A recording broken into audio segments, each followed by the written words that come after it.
viewers and my dear students. So today we will discuss the topic mastitis. Mastitis is what? It is the inflammation or the infection of the breast. So itis is inflammation and mus means breast. So inflammation or infection of the breast. Now it is characterized into three types. There are three types, that is the subarular, intramastitis,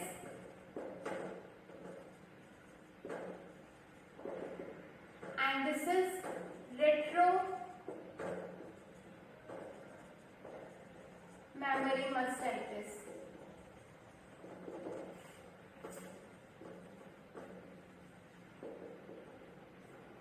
So the first is subarular mastitis, second is intramammary mastitis, and it is intramammary mastitis. So this is the breast.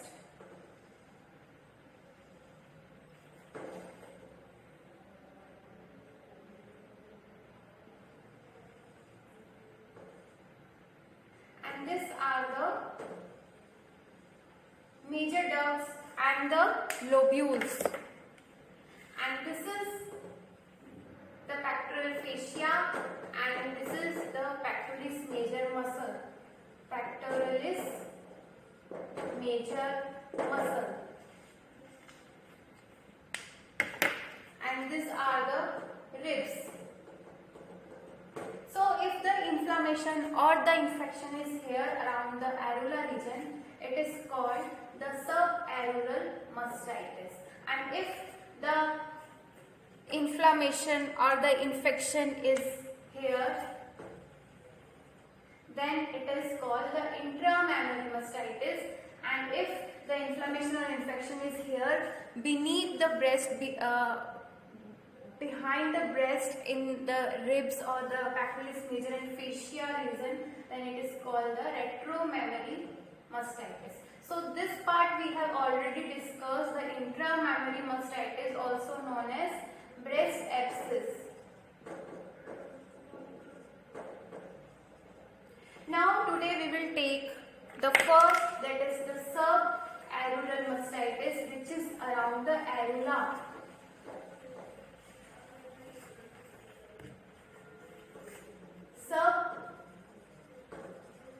Subarular mastitis.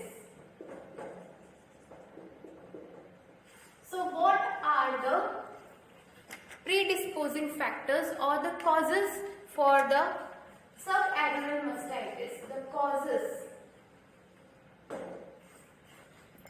Now the first cause is obvious, cracks of the nipple. So if nipple is cracked, then infection can easily transfer or travel from the nipple inside the breast. So cracked nipple, then duct ectasia. This topic also done. So what happens in duct ectasia? Abscess is formed, and when abscess get burst, then it gets transformed into the fistula or the sinus formation. So duct ectasia, where the lactiferous ducts are dilated and there is abscess formation inside the ducts.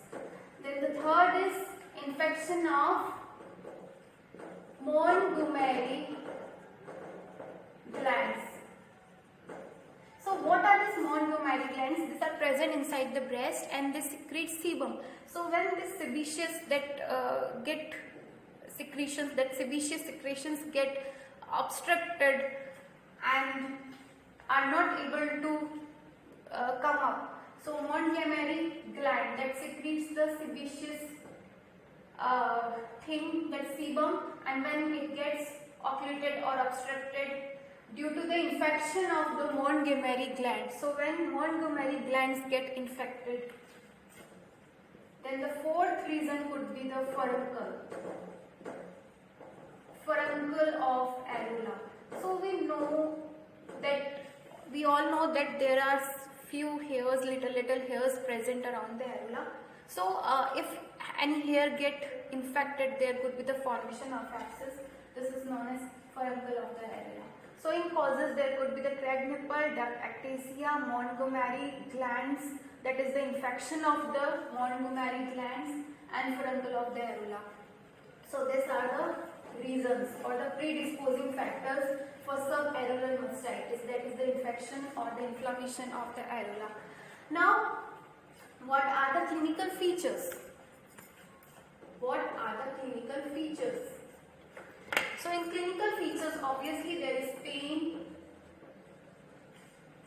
Obviously there is pain and tenderness. Pain and tenderness.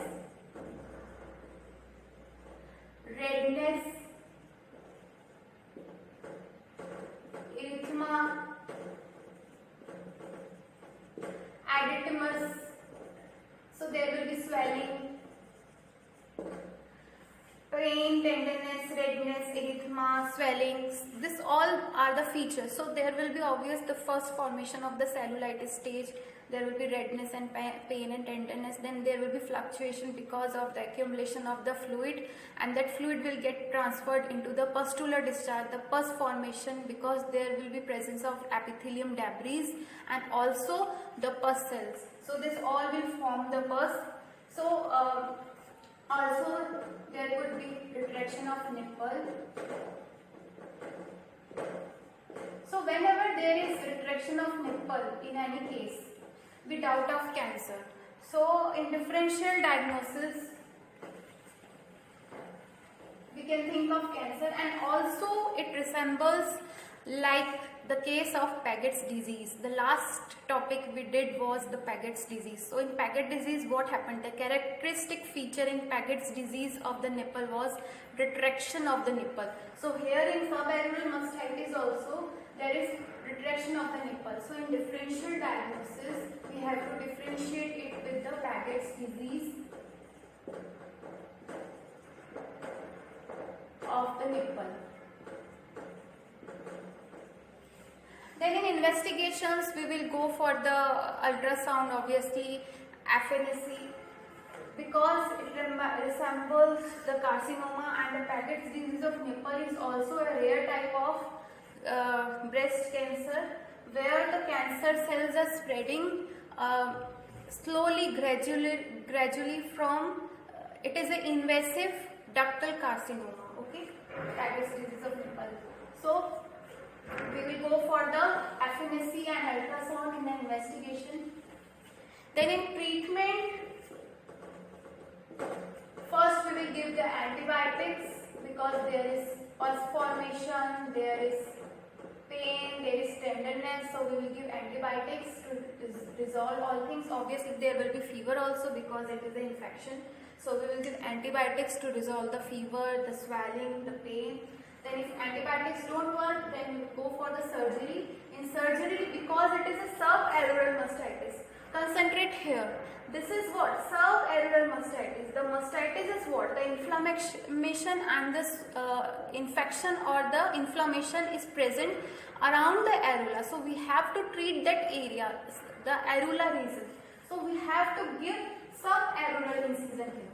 Subareolar incision, and we will drain out the whole pus by making the subareolar incision. So in surgery we will give the subareolar incision in case of subareolar mastitis.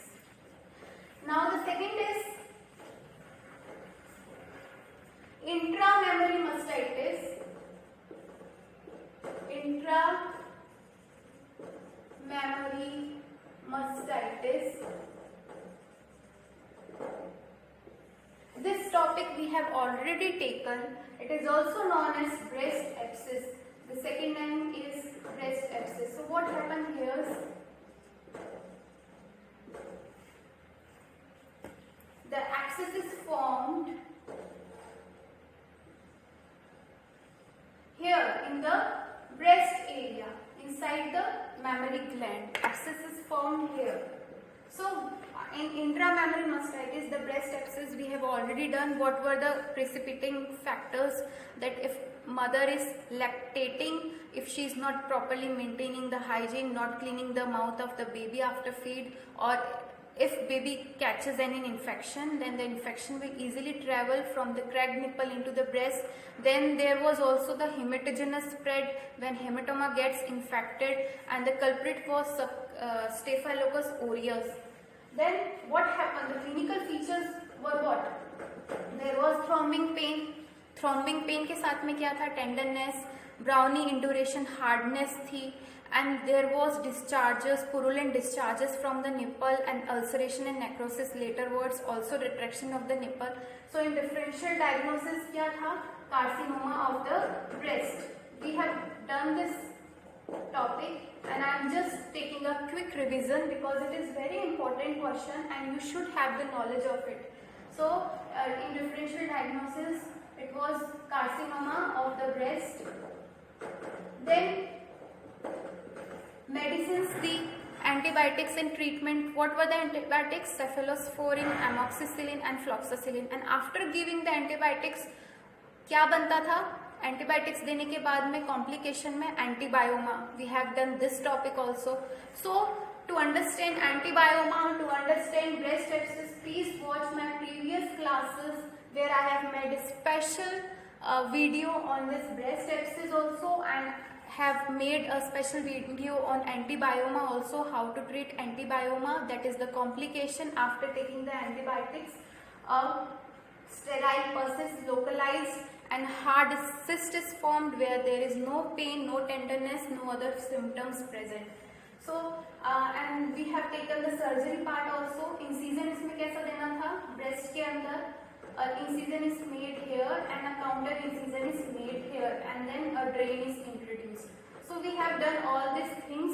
So please watch my previous video for the revision.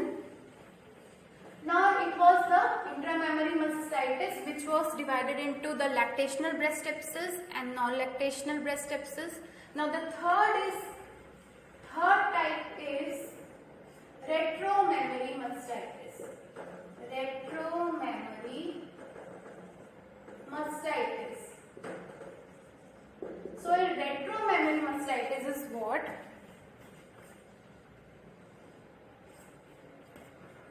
This is pectoralis fascia.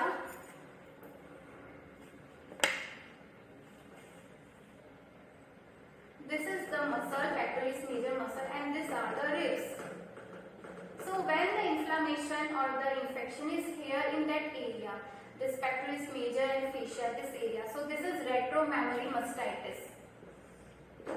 Now what happens in this? The causes or the predisposing factors, the causes or the etiology or predisposing factors are: first is duct ectasia. Duct ectasia. So it is related with duct ectasia when the lactiferous ducts get dilated and there is formation of abscess inside it.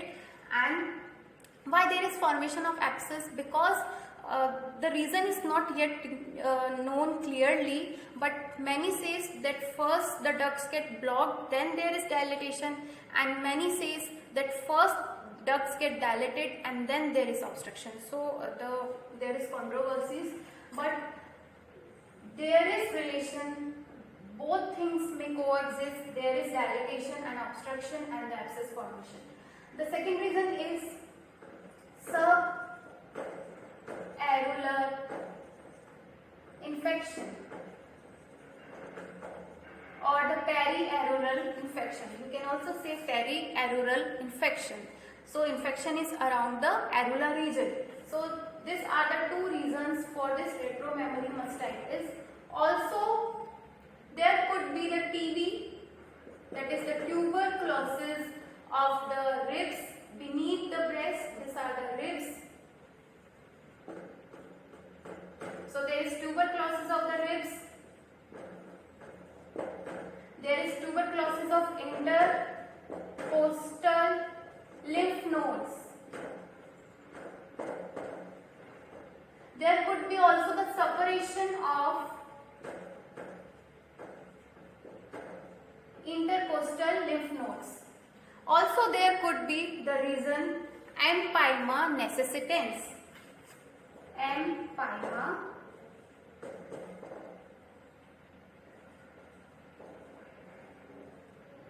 empyema necessitans.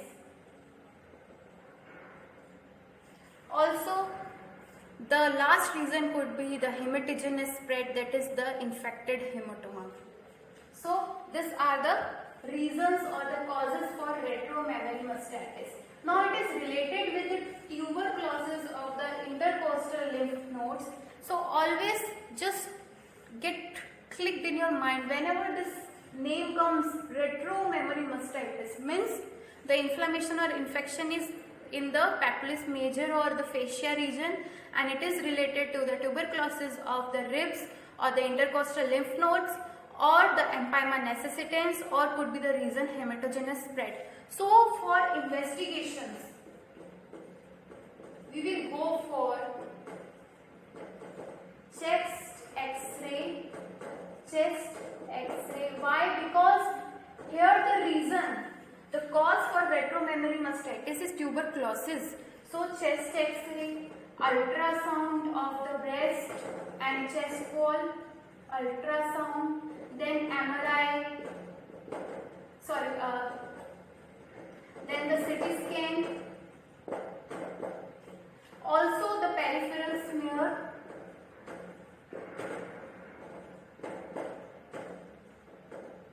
then blood test.